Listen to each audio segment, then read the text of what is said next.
Je voudrais dire d'abord très rapidement, très simplement, combien moi je me réjouis que le président de la République et le Premier ministre ont décidé de conforter, confirmer Marie-Luce à ses fonctions. Et moi, là aussi, je le dis très directement et très simplement, pour moi, ce n'était pas une surprise, étant elle a pris à bras-le-corps les sujets de l'ensemble de l'outre-mer, pas simplement de la région qui est la sienne, mais de l'ensemble de l'outre-mer.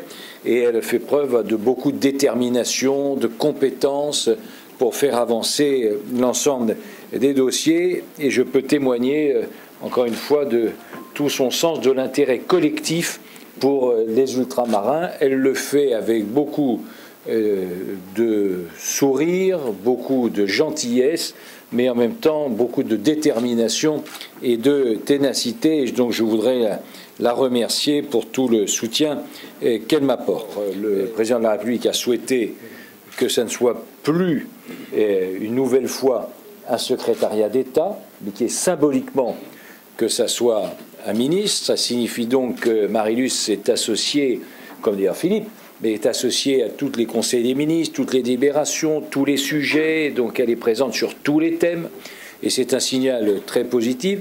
Et je pense que le deuxième signal positif, c'est que le ministère de l'Outre-mer soit dans le grand pôle du ministère de l'Intérieur, parce que on a tout intérêt à pouvoir s'adosser. Alors j'espère que tu l'as dit, mais si tu l'as pas dit, tu le penses, mais qu'on a tout intérêt à s'adosser à un grand ministère régalien.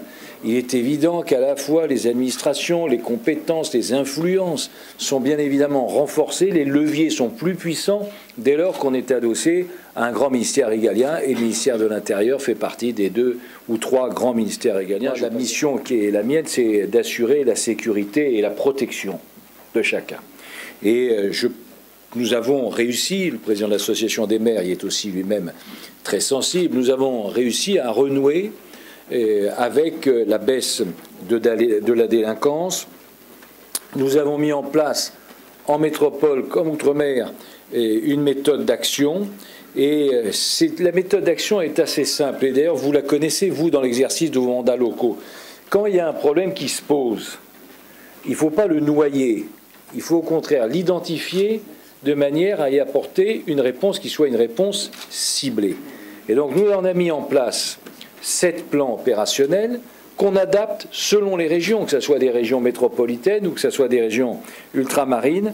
Et cela permet des résultats qui sont très encourageants. Et notamment, Marie-Luce y est très attentive, le nombre de délits élucidés outre-mer depuis le mois de janvier est en constante augmentation. Vous savez, l'élucidation, qu'est-ce que c'est? Pour ceux qui suivent un peu moins, ça signifie que quand il y a un acte de délinquance, on identifie le responsable, on l'interpelle et on le défère. Après, c'est à la justice de se prononcer. Eh bien, l'élucidation, c'est ce qu'attendent nos concitoyens. Quand vous avez un de vos administrés qui est victime d'un acte de délinquance, naturellement, il est légitimement choqué. Mais ce qu'il veut, c'est que le responsable de cette délinquance, eh bien évidemment, on l'envoie un peu se reposer aux frais. Bon, et bien là, c'est ça l'élucidation. Et le taux d'élucidation augmente considérablement. En une dizaine d'années, il a augmenté. Il est passé sur l'ensemble du territoire français. Il est passé de 25, c'est 1 sur 4, à 38-39% ces derniers mois. Vraiment, l'objectif, condition que les législateurs n'en fassent pas trop sur la réforme de la garde à vue, il faut bien le dire, mais l'objectif, c'est qu'on tende vers les 40%. C'est un progrès considérable. Bon. Et outre-mer, tout le monde ultramarin confondu, le taux d'élucidation a donc progressé constamment depuis le mois de janvier.